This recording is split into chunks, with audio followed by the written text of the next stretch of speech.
ఒక ఎకరం కాదు, ఒక గజం పొలం కాడ కొట్టుకొని నెత్తులు కొట్టుకుని సాగుకొట్టి చచ్చిపోయినటువంటి వందల వేల కేసులు ఉన్నాయి. ఒక ఆస్తి నష్టం జరిగితే పగబట్టే చరిత్రలు చాలా ఉన్నాయి. మరి అలా వందల వేల మంది మా భూములు గుంజుకున్నారు, మాకు ఆస్తి నష్టం చేసిర్రు, కచ్చగట్టిర్రు అని చెప్పి బలవంతంగా రిజిస్ట్రేషన్ చేయించుకున్నారని.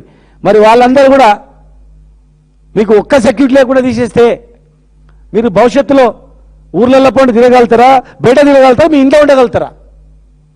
మీ ఇంట్లో ఉండగలుగుతారా చెప్పండి? ఒక్క సెక్యూరిటీ లేకుండా తీసేస్తే వెంటబడి తరుపుతారు, పాతాళలోకం తొక్కేస్తారు.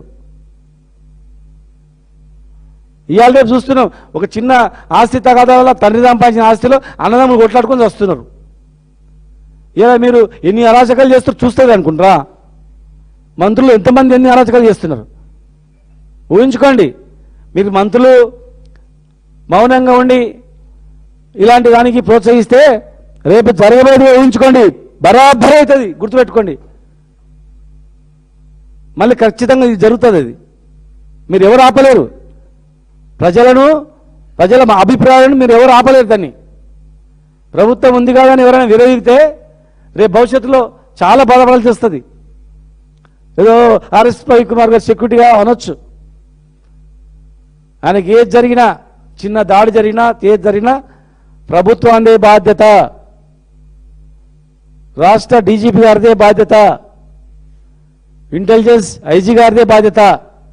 వాళ్ళే సమాధానం చెప్పాలి రాష్ట్ర ప్రజలకు. కోర్టులో ఓరల్ రిస్ట్రిక్షన్ జరగదు. నిజంగా మీకు తీయాలనుకుంటే నోటీస్ ఇవ్వండి, రిప్లై అడగండి, కోర్టులో చెప్పండి, మాదే బాధ్యత. ఆర్ఎస్ ప్రవీణ్ కుమార్ గారికి ఏమైనా జరిగితే ప్రభుత్వాందే బాధ్యత, అధికారులది మాదే బాధ్యత అని చెప్పి మీరు హామీ ఇచ్చి విరమించండి. అంతేగాని ఇష్టానుసారంగా చేస్తే కాదు. అయినా ఐఏఎస్ ఐపీఎస్ అధికారుల సంఘం ఉందండి. మరి ఐపీఎస్ అధికారుల సంఘం ఏం చేస్తుంది? ఏం చేస్తున్నట్లా? ఈయనతో పాటు మిగతా ఈయనను అడ్డం పెట్టుకొని ఈయన ఒక్కని తీస్తే బాగుండదని ఇంకా ముగ్గురు రోజులు తీస్తున్నారు అనుకోండి. రేపు మరి మీరు మంచిగా పనిచేయగలుగుతారా? ఏ పోలీస్ అధికారి కానీ సమర్థవంతంగా పనిచేయాలంటే నా జీవితకాలం నాకు, నా కుటుంబానికి ఈ ప్రభుత్వాలు, ఏ ప్రభుత్వాలు మారినా కానీ ఆ ప్రభుత్వం అయితే నాకు రక్షణ కల్పిస్తుందని ఎప్పుడైతే నమ్మకం కలుగుతుందో అప్పుడు మాత్రమే ఆ అధికారి మంచిగా పనిచేయగలుగుతాడు. లేకపోతే రేపు ఎవడు పనిచేయడు, ఏ ప్రభుత్వ విధానాలు పనిచేయవు. ఎక్కడ మాఫియా వచ్చినా ఎవడు పట్టించుకోడు, దొంగతనాలు జరిగినా ఎవడు పట్టించుకోడు, దోపిడీ జరిగినా ఎవడు పట్టించుకోడు. ఏమన్నా కానీ పోయి మా పిల్లలు మేము ఉండాలి, రిటైర్డ్ అయిన తర్వాత మళ్ళీ మా ఎమ్మడి పడుతున్నాడు అనుకుంటారు. కనుక ఇది మంచి ఆలోచన కాదు. చాలామందికి ఇంకా పేర్లు చెప్తే బాగుండదు, ప్రజలకు తెలుసు. అవసరం ఉన్నా లేకపోయినా ఎవరికంటే వానికి ఇచ్చారు అంతే, ఏదో ఫ్యాషన్గా. ఓ నీవు అనా నాకు సెక్యూరిటీ గారు సార్ అంటే ఓ ఇద్దరు పెట్టుకోపో, అనా ముగ్గురు పెట్టుకోపో, ఇక లావుటోళ్ళు కావాలి, మంచి సఫారీ వేసుకొని తీసుకోపో, పెద్ద పెద్ద గన్లు కావాలంటే తీసుకోపో. ఎవరిది పోయి ఇదంతా? రాష్ట్రం ఏది?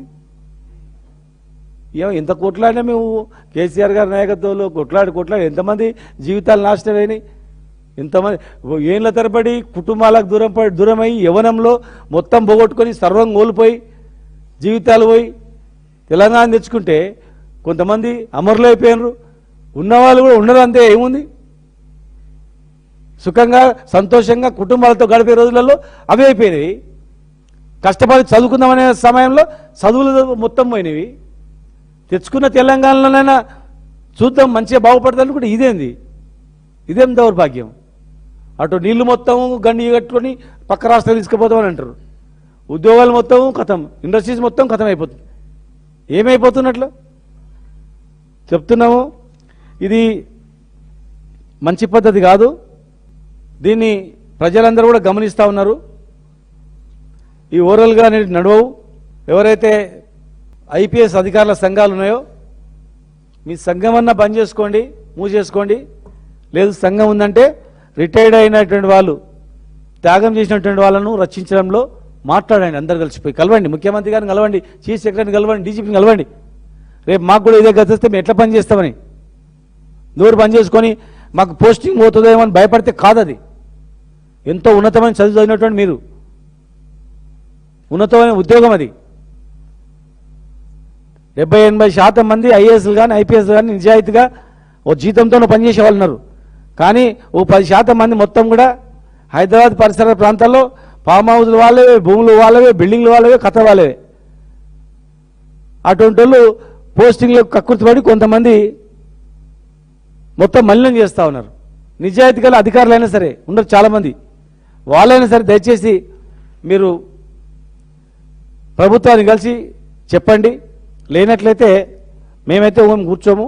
మేము ఈ రాజ్యాంగాన్ని నమ్మిన వాళ్ళం, మేము ప్లస్ న్యాయాన్ని నమ్మిన వాళ్ళం, చట్టాలను నమ్మిన వాళ్ళం, కోర్టులు నమ్మిన వాళ్ళం. మేము ఖచ్చితంగా మేము న్యాయ పోరాటం చేస్తాం, కోర్టులకు వెళ్తాం. అప్పుడు మేము కోర్టులో ఇవన్నీ కూడా తీస్తాం, ఇవన్నీ కూడా అడుగుతాం. కోర్టుల ఎవరెవరికి ఎందుకు ఇచ్చిండ్రు, ఏం ఇవ్వాల్సి వచ్చింది, ఏం నివేదికలు ఉన్నాయి, ఏం పొడిచిండ్రు, ఏం పోరాటం చేసిండ్రు అని వాళ్ళందరూ ఆ సిపాయిల మొత్తం లిస్ట్ అడుగుతాం. ఎందుకు ఇచ్చిండ్రు అడుగుతాం, నివేదికలు కూడా అడుగుతాం. మేము హైకోర్టులో అడుగుతాం, లేదంటే సుప్రీంకోర్టు అడుగుతాం. చట్టాలపై మన నమ్మకం ఉంది కనుక మేము చెప్తా ఉన్నాం. దయచేసి విరమించుకొని ఇమ్మీడియట్గా సెక్యూరిటీని పూర్తి స్థాయిలో ఇంకా అడిషనల్ సెక్యూరిటీని ఏర్పాటు చేసి, ఇచ్చిన డొక్కు వెహికల్ అది కావాలని రిపేర్లు కూడా చేయకుండా అయినా అట్లనే దండలాడుతున్నాడు. కొత్తగా వెహికల్స్ వచ్చినాయి, అవసరం అనుకుంటే కొత్తగా మా ప్రభుత్వంలో మేము ఆర్డర్ ఇచ్చిన వెహికల్స్ ఉన్నాయి. కొత్త వెహికల్ ఇచ్చి అడిషనల్ సెక్యూరిటీ పెట్టి ఆయనను కాపాడాల్సిన బాధ్యత ఈ ప్రభుత్వాందే. ఖచ్చితంగా రాజకీయ కక్షలు చేయొద్దు. రేపు రాష్ట్రంలో దేశానికే ముప్పు. ఏ అధికారులు రేపు టెర్రరిస్టులతో కానీ, గూండాలతోనో కానీ, ల్యాండ్ రాబర్స్లతో కానీ, ఇంకా అనేక చట్ట వ్యతిరేకంగా చేసినట్టు వాళ్ళతోనో డైరెక్ట్గా కొట్లాడే ఆలోచన చేస్తారు. కొట్లాడాలంటే this is not good intention, bad intention. ఇది మంచి ఉద్దేశంతో చేసింది కాదు, ఈ పొలిటికల్ ఇంటెన్షన్ చేసినటువంటిది. విత్డ్రా చేసుకోవాలని మేము డిమాండ్ చేస్తున్నాం. లేనట్లయితే ఖచ్చితంగా ఆయనకు అండగా మేమందరం ఉంటాం. అందుకే కదా ఇప్పుడు ఇమ్మీడియట్గా హోంమంత్రి, ఎడ్యుకేషన్ మంత్రి కీలకమైనటువంటి ఇటు విద్యార్థులకు కానీ ఇండిపెండెంట్గా ఉండాలి. ఎప్పుడే కానీ ఉంటే ఇండిపెండెంట్ మంత్రి దాని మీద ఆలోచన చేస్తారు. ముఖ్యమంత్రి అయిన తర్వాత 100,000 పనులు ఉంటాయని చెప్తారు. ఫైల్ తీసుకుపోవడానికి కూడా అధికారులు ఓరు. ఇమ్మీడియట్గా డైలీ ఇంటరాక్షన్ ఉండాలా మంత్రికి, ఎడ్యుకేషనల్ సెక్రటరీకి, హోమ్ సెక్రటరీకి రోజు మాట్లాడుకుని ఎప్పటికప్పుడు శాంతి భద్రత ప్రవేశించడానికి ఒక మంత్రే ఉండాలి సపరేట్గా. ఎక్కడ కూడా ఇన్నేళ్ల చరిత్రలో అన్ని పెట్టుకోరు, ఇచ్చేయాలా. కీలకమైన శాఖలు ఇచ్చేసి ఓవరాల్గా సూపర్వైజ్ చేసుకోవాలా.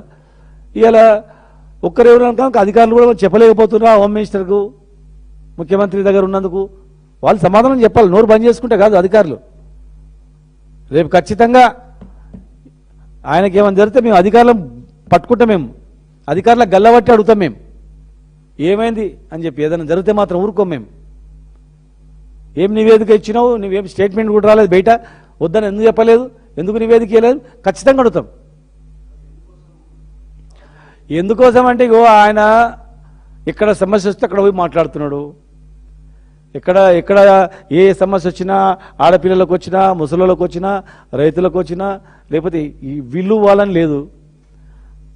ఆయన ఎక్కడ సమస్య వచ్చినా నిలదీస్తున్నందుకు ప్రభుత్వానికి ఇబ్బంది కలుగుతుందేమో. ఈ సెక్యూరిటీ తీసేస్తే కథం శత్రువులు ఆయన చూసుకుంటారు. అబ్బాయి మన గవర్నమెంట్లో ఆయనకి ఎవరైతే శత్రుత్వం ఉందో వాళ్ళు చూసుకుంటారు. కథం ఆయన పని ఆయనకు అయిపోతుంది. ఎవడో పిచ్చి అలా సలహా ఇచ్చిండో మరి ఏం ఆలోచన చేస్తుందో గదే అనుకుంటాం. అంతే, అదే అడుగుతున్నాం కదా మేము. చాలామందికి ఎవరెవరు అడుగుతాం. ఇంక ఇప్పుడు ఎవరెవరికి ఇచ్చిండ్రు అనేది మొత్తం లిస్ట్ తెప్పించుకుంటాం. ఎవరెవరికి ఇచ్చిండ్రు సెక్యూరిటీ, అసలు ఏమి నివేదిక ఇచ్చిండ్రు, ఏ భద్రతా దళాలు చెప్పినవి, ఏమిట్లా కొట్లాడినరు, ఏమిట్లా పోరాటం చేసిండ్రు, మొత్తం ఆ సిపాయిలు కూడా నడుతాం. మోయిస్ట్ అగ్నిస్ట్లో కొట్లాడినరా, టెర్రరిస్టులకు అగ్నిస్ట్లా కొట్లాడినరా, లేకపోతే ఇంకేముంది, ఏమైనా మెడల్స్ వచ్చినాయా, ఏదైనా మిలిటెంట్లతో కొట్లాడినరా, బార్డర్లో కొట్లాడొచ్చిండ్రా, మరి ఎందుకు ఇచ్చిండ్రు, ఎవరెవరికి ఎంతమంది ఇచ్చిండ్రు మేము అడుగుతాం.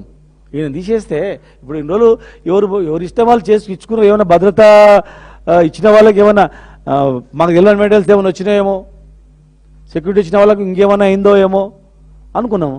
ఈయన తీసేసినప్పుడు ఖచ్చితంగా మేము ఈ లిస్ట్ అడుగుతాము, ఇచ్చిన వాళ్ళ నివేదిక అడుగుతాము, ఎందుకు ఇచ్చిన అడుగుతాము, కోర్టు ద్వారా పోతాం, న్యాయపరంగా పోతాం. ఇప్పుడు మేము మాట్లాడితే ఏం చేస్తారు, కేసులు పెట్టడము, లోపల వేయడము, ఇది తప్ప అయిపోయింది. అంతకన్నా ఏమైనా ఎవరైనా ఆత్మపరిశీలన చేసుకోవాలా.